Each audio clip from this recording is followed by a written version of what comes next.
They Probably just didn't have they reliable transportation. reliable You're all kids. Yeah, we're all kids at the time. They're probably getting a ride to practice. We're barely all turning 21 at the time. We're not even there. So we couldn't even hardly play bars or anything. We're all 19. So it's we didn't really have our our shit together at the time. Yeah. So it was kind of one of those things like where obviously it's just not a career. This ain't going anywhere. I'm the only one. I was pretty much the only one that actually kind of had the heart into it, where I was like, I think this could be something. Right. Yeah. If we just kind of stick together. Yeah, you stick to your guns. You didn't. And these guys back down. would just they weren't about it. They weren't about it. They weren't about it, and it kind of just it hurt me. And it's just like took a flight to Footopia. Yeah, and it ended up taking all the good ones. And it ended up crashing. It ended up kind of falling apart there. And I took we started writing some of this, just whatever material we had. I had these songs, kind of in the back of my mind of like, well, I can. If I have the band, I can do this. I started doing these songs, which is actually some of the songs we play today. Uh-huh. And I think some of them, like 2 or 3 of them that are on the album, I had already. Yeah. So, I started playing them acoustic, just at backyard parties whenever I could play for the past 3 years. Right. I started just taking my acoustic. That's the whole reason I got my ended up buying a pretty good acoustic so I could actually play live. Yeah. And then taking the PA with me and just kind of doing the one-man band thing. So I kind of just was doing that for about 3.5 years or so before TFE started coming along. Okay. And I would play these original songs acoustic and on top of 20 covers I knew at the time, just from growing in the past from that band. Yeah. And I would do them acoustic, and that's kind of what kind of like made me get more comfortable in singing more, because it was starting to break it down in acoustic, and I started feeling more comfortable in my own skin a little bit. Yeah. Enough where that kind of opened up that door in a way. And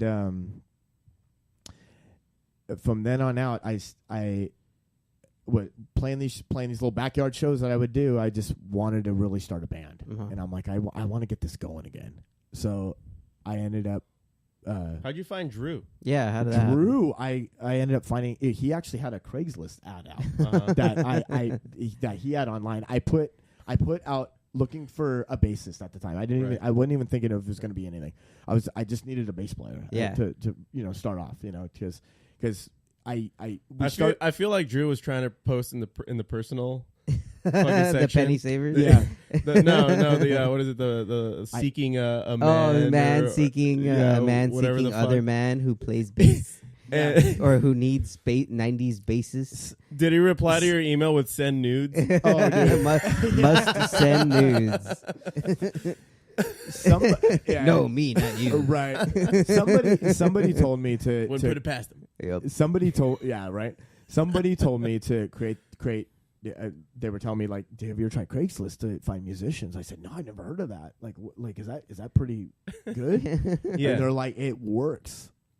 And I was like, why not? Let's give it a shot. So I created this little profile, and I created what I was looking for and what my influences were. And I'm looking for a serious musician, a serious bass player at least, to really, make, do some music or something. Yeah. Mm-hmm. Drew is the one that happened to hit me up because I have my number on there. So he called me, left me a voicemail saying, I'm really interested in your ad. I just saw it. I'm influenced in the music you were into. I just would like to try out, I ended up talking to him. We talked to him, I talked to him for a good hour and a half or so, whatever it was. And then we ended up meeting a Saturday. We clicked the first day. Nice. It was kind of crazy. He came in and I was like, you already know like half these songs. That's crazy. He's a good bass player. Yeah. He's remarkably good. Everybody tells me that he has everything down. Yeah. Right, and it was even back then when we didn't even know what we were doing. He was good, and I could see that because it was something that I wasn't quite used to. Yeah, and he was doing like intricate bass lines that I haven't seen before, and it was like, you're a true bass player. Right, that's crazy. So he would do these kind of melodic kind of notes in between the songs and stuff. Like it was just something that I haven't seen before. Like more so than my other bass player would do. He would just play the song, Not melodically. The fills. Yeah, the fills, not melodically like fill it in, like what Drew was doing. Yeah. So like it was something I kind of kind of took to me that was something that was new to me, and I was like, wow, this could be something that's awesome. Yeah. So we ended up starting doing songs that we all knew, all the hits and stuff like that, and they were perfect. And that's kind of when I was like, we need a drummer. People don't. So listen, I talk shit about bassists all day. Right. I got jokes till the fucking cows come home. Right. But a good bassist will make your band sound legit as fuck. A good bassist would make the entire difference, and I'm glad that we have Drew for that reason. Right. Because dude, he puts those little fills, and you're just like anybody else would just play the whole note.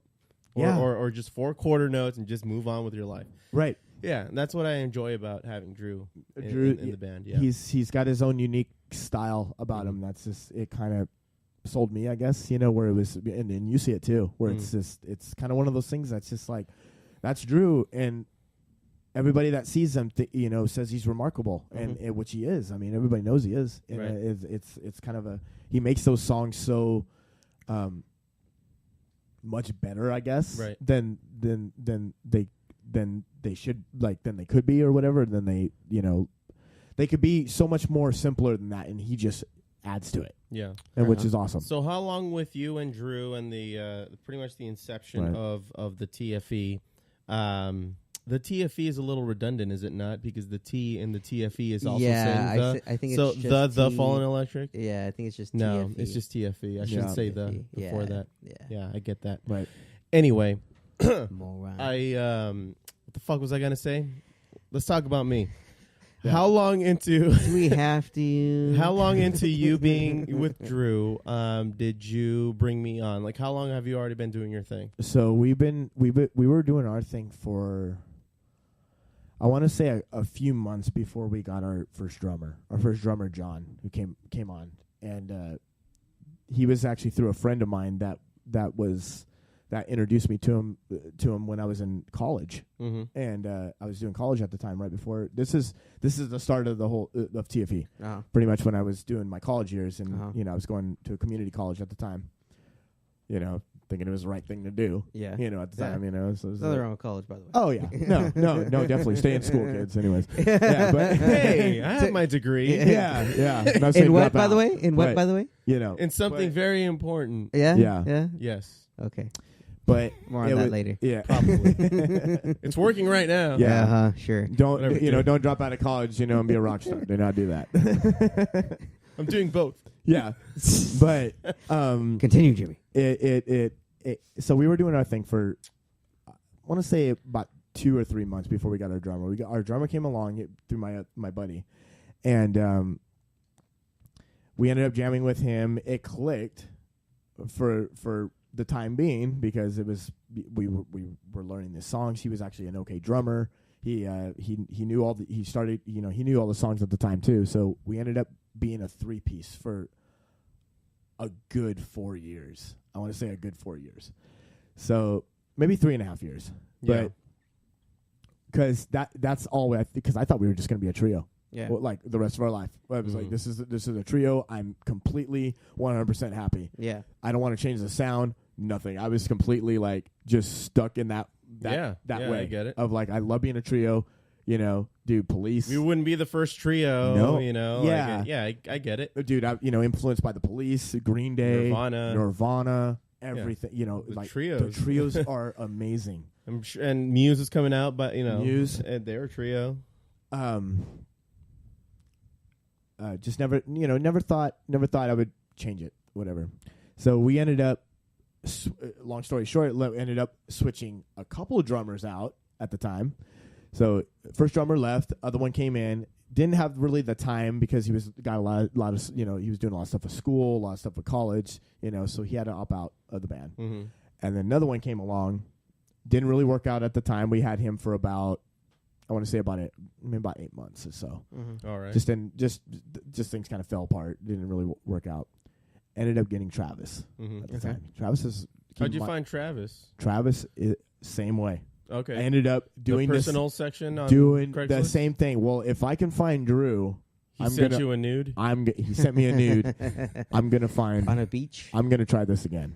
Because the other two I knew from friends. Yeah. So, I'm going to try the Craigslist thing again one more time. So did it. Found Travis. He called me, saying, And Travis is on the album. Those are the drums we're listening to on the album. Yes, that's Travis. So, anyways, he ended up calling me.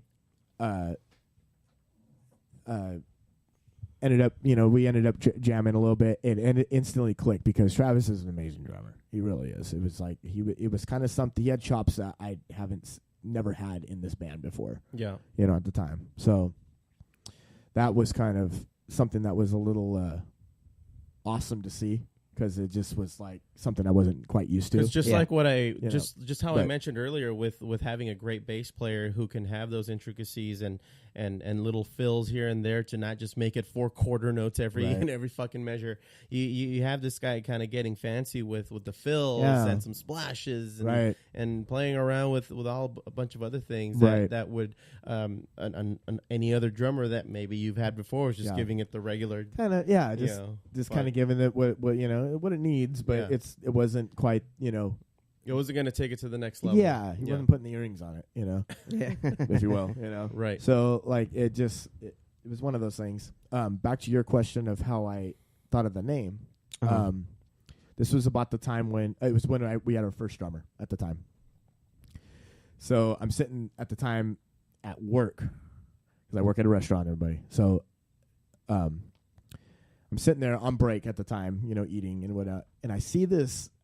Thinking of, I was thinking for like about 2.5 weeks of what I could call this thing. This is right after I was doing all the acoustic stuff. So I ended up finally finding these guys that were going to be a trio for me, so like I ended up thinking all the different names. I actually had a guy at work that was helping me think of names at the time. So everything's taken, everything you can think of that was cool. And I liked Google it taken. Fuck. And it's like, oh, that's copyrighted. Oh, that's a clothing company. Right. Damn it, Yeah. So whatever it was taken, whatever. We thought of 10, 15 different names. That was all taken. It was like, dude, so it's so frustrating. Yeah. I was sitting on break one time and working at a restaurant, we have to wear hats. So I just happened to glance at the hat rack and I see this hat that was sitting on there and it had all the different I don't know if you guys have heard of electric skateboarding company. It's a skateboarding clothing. Well, it had that all over the hat, all different ways of spelling it. And I'm sitting there looking at the font, saying, oh, "God, that's kind of a cool way to spell the electric." Sitting there like looking at that thing. Right. So I wrote it down. I'm like, obviously I can't do electric. But I love the way it's got a feel to it. The way it sounds is like just strong. Electric. Electric. Yeah, just the name itself. Yeah. So I'm sitting there thinking like, there's got to be different. What could I put in front of this to make it sound fucking cool? Yeah. What's gonna make it sound like a band or something or a group or something? Or in front of it. I did different things, different stuff. I was. Even Googling some things when I would think of something, it was like, well, that's taken, or that's a clothing thing, or that's an electric company, or that's something, something. So, doing all the different things I could think of, but in front of it or behind it, I ended up, I ended up using the falling with an ing at the time. Okay.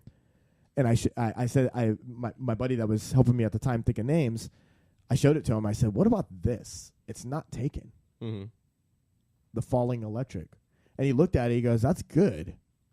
He goes, but what about instead of the ing, put en to make it past tense? Nice. So just that little. So touch. I switched it. Yeah. And I just love the way it flowed. Yeah. And I can kind of give him credit for like kind of switching that part of it of the fallen because it gives it a past tense character now. So with that being said, it kind of explained all the different, from projects we were in the past and everything that who kind of fell apart and what we wanted to grow, it kind of explains that in the name.